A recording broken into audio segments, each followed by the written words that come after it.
சூர்பா பாதுஷா ஆஷ்வி இன் அஸ்வின் சொக்க வைக்கும் பலகாரம் அதுக்கு ஆஷ்வி இன் அஸ்வின். தமிழ் சினிமாவில் ஒரு பெரிய லெஜெண்டரி ஆர்டிஸ்ட் நீங்க. அது மட்டும் இல்லாம லட்சிய திமுகவோட தலைவரும் ஒரு அரசியல் கட்சியோட தலைவருமா உங்களோட பாயிண்ட் ஆஃப் வியூல இருந்து இந்த தேர்தல் எவ்வளவு முக்கியமானது, இளைஞர்கள் எந்த அளவுக்கு அந்த வாக்களிக்கிறதோட முக்கியத்துவத்தை நீங்க ஒண்ணு பாக்குறீங்க? நான் சுருக்கமா சொல்லிடுறேன். நான் வெளிப்படையா ஓப்பனா நான் ஒரு கட்சியில போய் சேர்ந்தது 1984ஆம் ஆண்டு ஏப்ரல் மாசம் தான். நான் ஓப்பனா நான் என்ன போய் ஒரு கட்சியில, அந்த கட்சியோட பேரை கூட இப்ப நான் சொல்ல விரும்பல, நான் என்னை இணைச்சுக்கிட்டேன். அதுக்கப்புறம் தான் என்னோட வாழ்க்கையில ஏற்பட்ட மாற்றங்கள் என்னோட தலை விதி. நான் அரசியலில் போய் ஓப்பனா சேர்ந்தது காரணம் என்னோட தலைவிதின்னு மட்டும்தான் சொல்லுவேன்.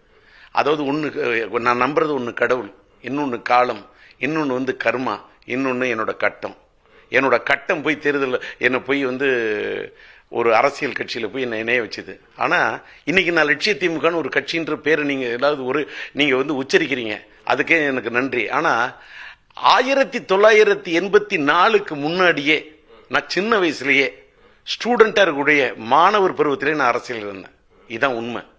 அதுக்கப்புறம் 1980 நான் பயங்கரமா ரொம்ப கரை வெட்டியை கட்டுவேன், பேட்டி கொடுப்பேன், அப்படி அத்தனை பொதுக்கூட்டம் பேசியிருக்கேன், எத்தனை இது பேசியிருக்கேன், லட்சக்கணக்கான மக்கள் இருந்த மாநாடெல்லாம் பேசியிருக்கேன். நான் மதுரையில எல்லாம் போய் பேச போனோம்னா சாயங்காலம் டி ராஜேந்திரன் 6 மணிக்கு வர 3 மணிக்கு அனௌன்ஸ் பண்றாங்க. பல லட்சம் மக்கள் கடல் மாதிரி திரண்டு இருக்காங்க. காலையில மறுநாள் காலைல 6:30 மணிக்கு போறோம், 6:30 மணி வரைக்கும் மக்கள் இருக்காங்க. வாயில பல்படி வச்சு விளக்கிக்கிட்டு என்ன பார்த்தாங்க சார். அதெல்லாம் அன்னைக்கு எனக்கு சோசியல் மீடியா இல்ல. இருந்திருந்தா எத்தனை ஊர்ல எத்தனை லட்சம் மக்களுக்கு மத்தியில் நான் பேசியிருப்பேன். எத்தனை வேன்ல போய் எப்படி மிதந்தெல்லாம் போய் பேசினேன்.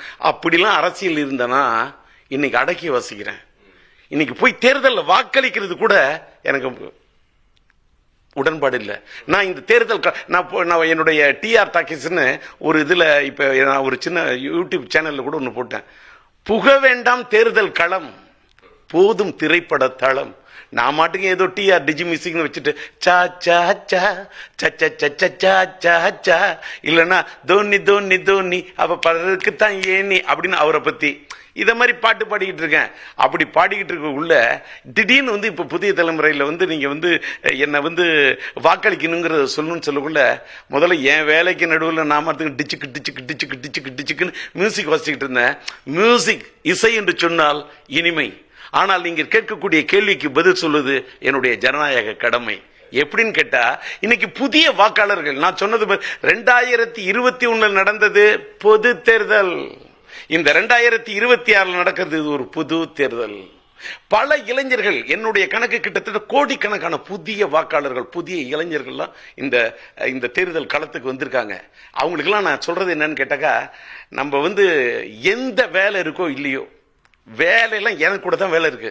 இப்ப பேசலையா, நாளைக்கு தேர்தல் வாக்களிக்கக்கூடிய நாள். இந்த நாள்ல நீங்க ஒரு மணி நேரம், ஒரு அரை மணி நேரம் ஒதுக்கி தாயின் மணிக்கொடி பாரி, தாயின் மணிக்கொடி பாரின்னு வந்தே மாதரம் பாடின, அப்படிலாம் பாடின தேசப்பற்று உள்ள நான் சொல்றேன்.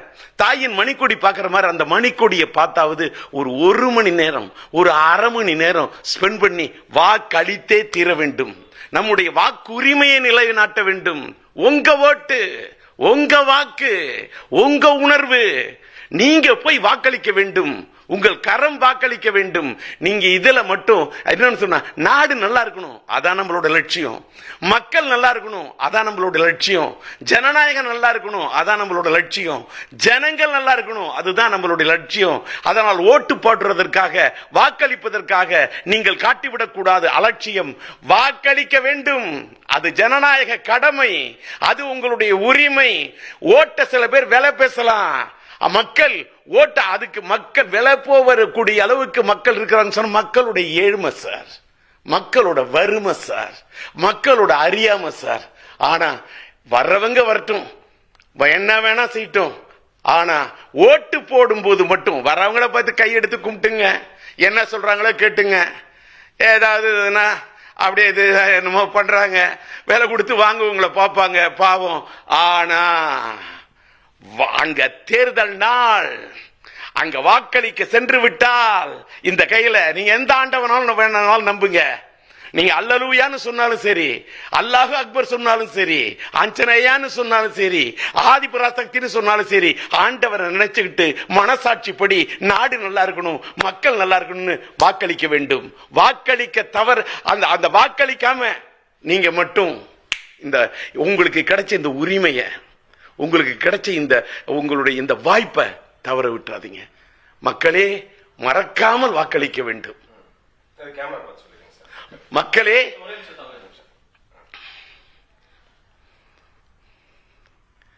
எத்தனை இடர் இருந்தாலும், எத்தனை வேலை இருந்தாலும், வேலை பளு இருந்தாலும், மக்களே மறந்துடாம நீங்க வாக்களிக்க வேண்டும். நான் தேர்தல் இன்னும் எனக்கு வாக்களிக்க வேண்டும் கேட்கலங்க. நீங்க யாருக்கு வேணாலும் வாக்களிங்க, ஆனா மறக்காம வாக்களிக்க வேண்டும்.